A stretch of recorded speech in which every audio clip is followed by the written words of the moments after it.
আসসালামু আলাইকুম রহমতুল্লাহি বরকাতু। আজকে আমার এই দেওয়ানবিলা ছাদ কৃষি বাগান থেকে আরেকটা নতুন ভিডিও করার জন্য হাজির হয়ে গেলাম। আজকে আমি দেখাবো আমার বিলাতি ধনিয়া পাতা। তো আমার ছাদ বাগানে এই শীতেও বিলাতি ধনিয়া পাতা পর্যাপ্ত হয়েছে। তো আপনারা দেখতে পাচ্ছেন এই ক্যারেটে আমার ছাদ বাগানে কিভাবে বিলাতি ধনিয়া পাতা আছে।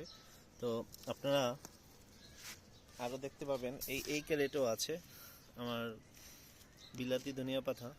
তো আপনারা চাইলে আপনাদের বাগানেও লাগাতে পারেন। এদিকেও আমি অনেক লাগিয়েছি, কারণ এটা অনেক বীজ আছে। বীজ মাটিতে পড়লে আবার চারা উঠে যায়। তো আমার এই ছাদ বাগানে বিলাতি ধনিয়া পাতা অনেক হয়েছে। তো এই শীতের মৌসুমে তো ধনিয়া পাতা খাই, তো বিলাতি ধনিয়া পাতা ততটা নেওয়া হয় না, মাঝে মধ্যে নেওয়া হয়। তো এরকম করে আমার বিলাতি ধনিয়া পাতা আমার ছাদ বাগানে হয়েছে। তো আমার এই ভিডিওটা ভালো লেগে থাকলে অবশ্যই আপনারা সাবস্ক্রাইব করবেন, লাইক দিবেন, তাহলে আমার নতুন নতুন আরও ভিডিও বানানোর আগ্রহ জাগবে। সবাইকে ধন্যবাদ জানিয়ে আজকের মতো এখান থেকে বিদায় নিলাম। আল্লাহ হাফেজ।